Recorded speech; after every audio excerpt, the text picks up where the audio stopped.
All right, Brian. Hi, I'm Brian Laguerre, former grad student of the University of Virgin Islands. I looked at juvenile shark movement within nursery habitats of the Virgin Islands.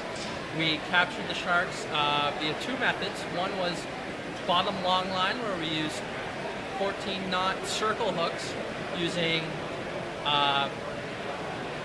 barracuda and bonito small tunas as bait.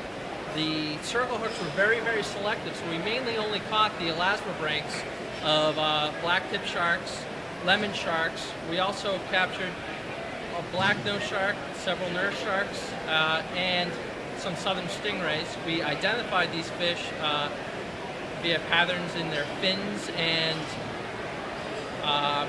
different morphologies in their shape, and a little bit of color, but you want to be careful with that. And then we track them using acoustic telemetry. Cool. And so, what do you think your main findings were? The main findings that we found were that the two different species of juvenile blacktips and lemon sharks did have habitat partitioning. They used different spaces of the same bay in both Coral Bay and Fish Bay. They lasted from the time that they were born in May through the fall, vacating the bays either through mortality or actually migrating outside the bays.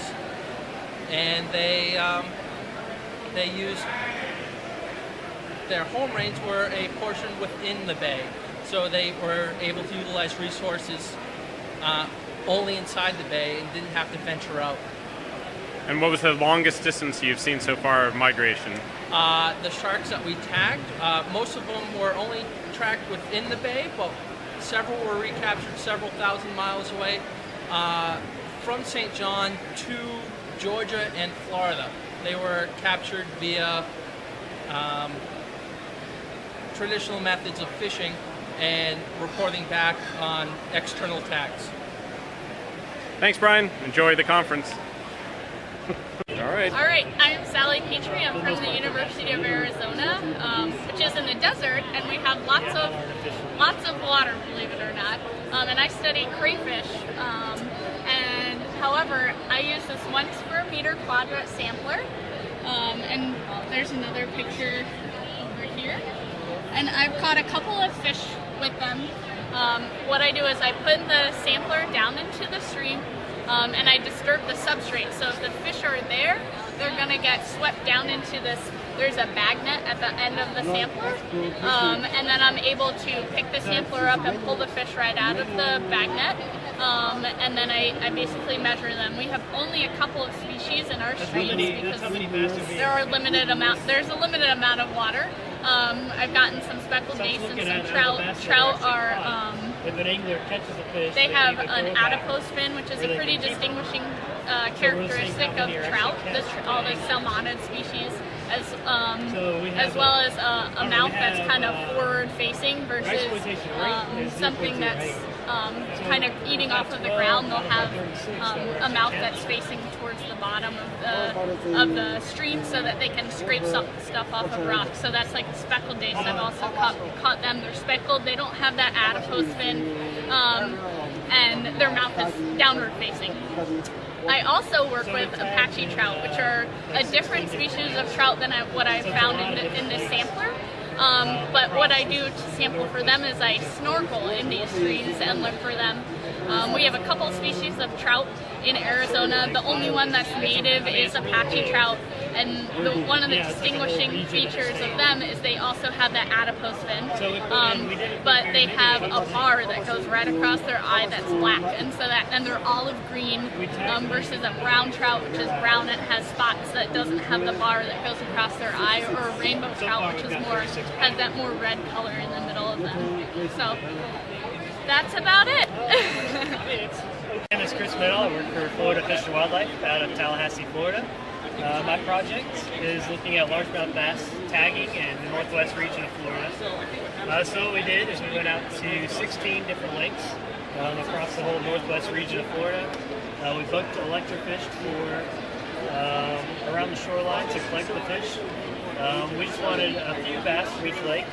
We tagged between 5 and 25 bass in each lake. And we handled them. After we electroshocked them, we put them in a holding container with a little clove oil in there, which kind of stuns them. And at that point, we were able to tag them. So we tagged fish across 16 lakes between November and December 2012. These tags were high reward tags. So once an angler catches a bass that has a tag in it, they call it in, and that's how we get the information that we need. And we're looking for what percentage of the bass that were caught were actually kept. So far, 12 out of our 36 returns have been kept. And an overall exploitation rate of 0.08. So that's about what we were expecting in terms of overall population. All right.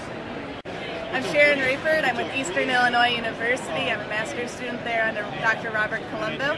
My study is on channel catfish and blue catfish in the Wabash River.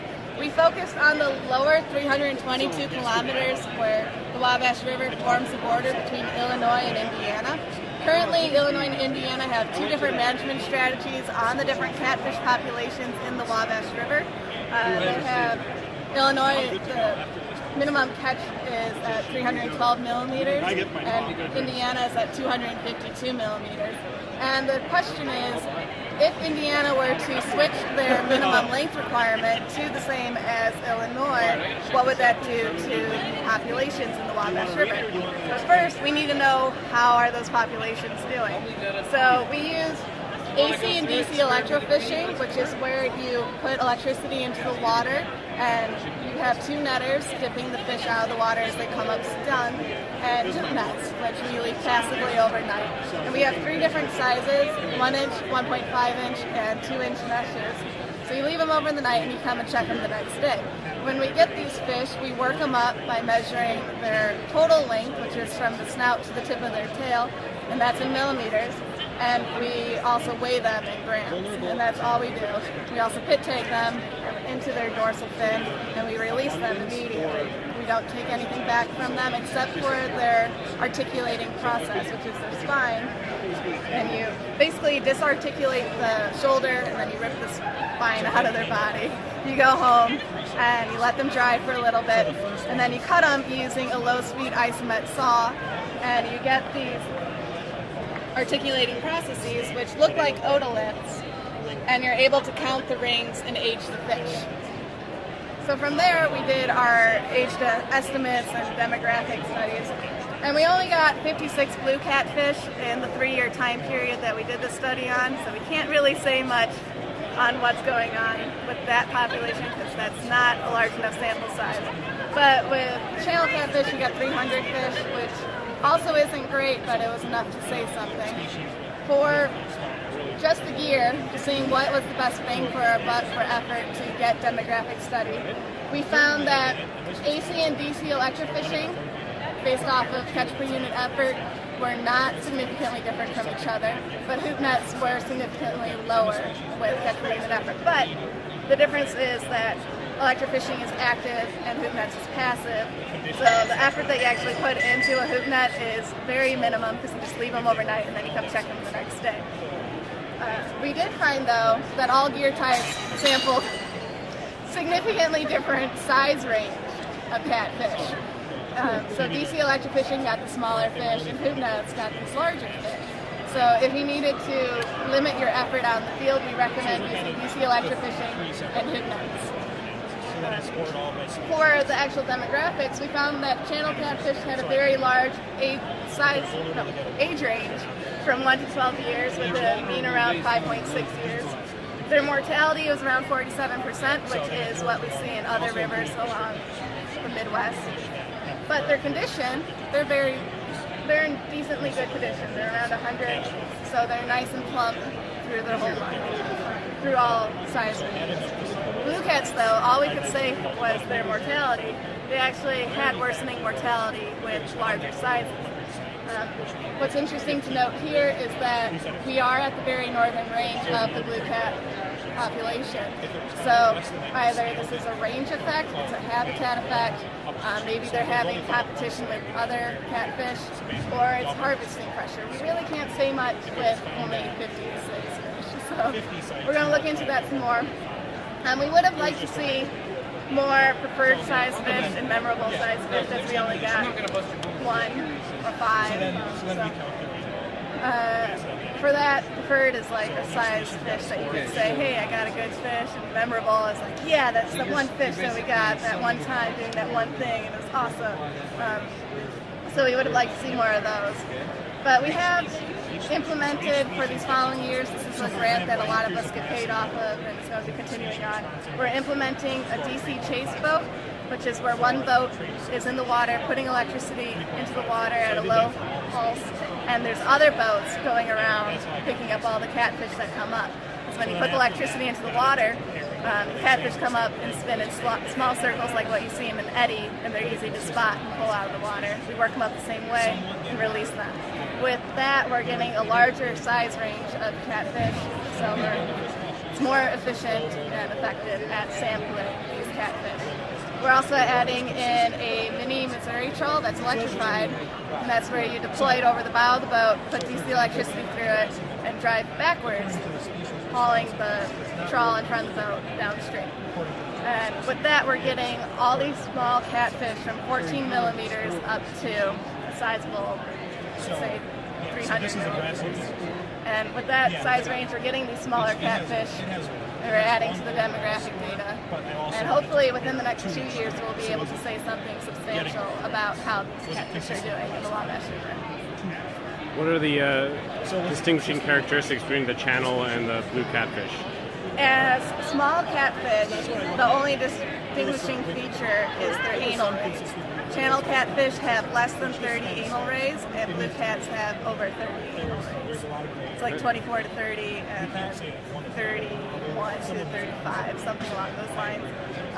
When you actually see them as adults, blue cats have a smaller face with a larger sloped head, and channel cats are long sloped heads. Flathead catfish as adults are dark brown. They have their lower lip comes out. Channel cats are more yellow. Here's a picture of one. It's a little yellower. Some of them are darker, but in the Wabash River they are more on the yellow side. And blue cats have a blue, grayish, silvery shimmer to them. Pretty much it for obvious ones. They look different as adults unless channel cats are in spawning and they get these really big bulbous heads. At that point, they're easy to count anal fin rays when they're larger, but you really don't need to unless they're the smaller, less than 20 millimeters. So. All right. Thank you so much. Yeah, no problem. All right. Hello, I'm Nick Sievert. I'm a master's student at the University of Missouri-Columbia, and I'm here presenting some of my research. My project was looking at streamfish vulnerability to climate change and land and habitat degradation.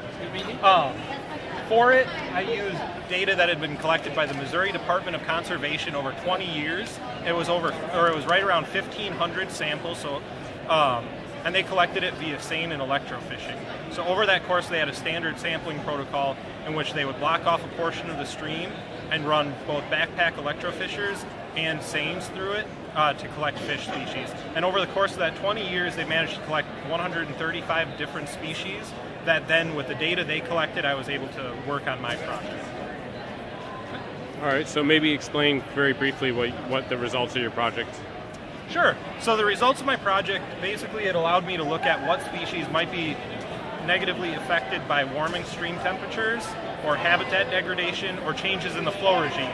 So either drying periods of low flow or flood periods of high flow. And what it allowed me to do then was identify some of the species that we expect to be most negatively affected, and thus they can be targeted for management actions by conservation agencies. And it also allowed us to identify locations where those vulnerable species occurred, so that that information could then be used to inform management decisions. Great, thanks. Yeah, no problem. All right. Hi, my name's Erin, and I'm actually from Canada, where I did my master's project on marine fish. But right now I'm living in South Dakota, looking at small stream prairie fish. And basically what I had to do for my project was go out and collect fish in order to bring them into a lab environment. And we used the beach seine, which is a very active sampling gear, so you need 2 people to operate this gear. Another way that we sampled these fish was by electrofishing, which is basically shocking the fish with electrocution style, which is pretty awesome. So what we did in the field was we went to these small streams, and because South Dakota has a lot of farmers and landowners, we would have to ask for permission and then go onto their land to sample these small streams. So I would bring these fish back into these stream tanks, and then I looked at how the fish individually changed their environments. So one of the things that I found was one of the fish species completely eats all of the algae. So it's a really important fish to conserve in that environment, especially in an agriculture environment, because you have a lot of nutrients going into the streams and therefore a lot of production of algae. So it's really important to look at fish and fish conservation because they can give you a pretty good indication of how an environment is changing. So if you have a lot of species, a high biodiversity, it's also a good indication that that environment is really healthy. And us scientists don't like to use the word healthy, but it's an easy term to understand. When you have a lot of impacts on a system, particularly small stream environments or estuaries on the coast, you can have a reduction in the numbers of species. You can lose a lot of the fish that you eat, so commercially important species, as well as a lot of the megafauna fish, and that influences predators that eat those fish, and then it's a big trophic cascade of events that can end up badly. So fish are very important. Keep studying them. If I crack up, you have to edit it. Maybe. Maybe, yeah. All right, go. Nice. Hi, I'm Konstantin Rintos. I'm from Stony Brook University, where I'm a PhD candidate, about to finish my dissertation research. So one of the aspects of my research is a benthic trawl survey of Shinnecock Bay, which is an estuary on the south shore of Long Island, New York. So one of the interesting things about Shinnecock Bay is that it was considered relatively pristine, but is now considered to be a bay that could have potential negative impacts from eutrophication. So how did we sample fish? We sampled fish with a benthic trawl survey using an otter trawl, which you might not be able to see anymore. No, that's cool. Go on. Essentially, we pulled this trawl net, pulled it up manually with crew members, dumped all the contents into a sorting bin, sorted the contents in terms of whether or not they were invertebrates, whether or not they were fish. If they were fish, we put them into a water bucket so that they could live. Then we measured everything in terms of total length, fork length if they have a fork length. For invertebrates like crabs, we would measure maybe carapace width, which is the standard measure for things like blue crabs. After we did that, we would also weigh individuals that were larger. So for instance, if we caught a large fish, we would also want to get some kind of a biomass estimate for that fish also. At the end of the day, what's the importance of measuring and monitoring these fish species? Well, it's important to know where certain ecosystems and certain things like eelgrass or seagrass beds might be important for young year fish. So one of the things that we're interested in this bay is making sure we can preserve and expand these eelgrass beds because they serve as important nursery grounds for young of year species, young of year stages of species. So that's part of what we're trying to do, trying to start a long-term survey so that we can actually look at how young of year fish dynamics change from year to year. And that's probably in a nutshell of what we're doing with starting this survey, really to see what we have out there, trying to see essentially from our restoration work how things might change in the future, and also you know, nothing hurts by having a long-term baseline of knowing what the heck is going on in the bay. So, All right, thanks, Cons. yeah, no problem.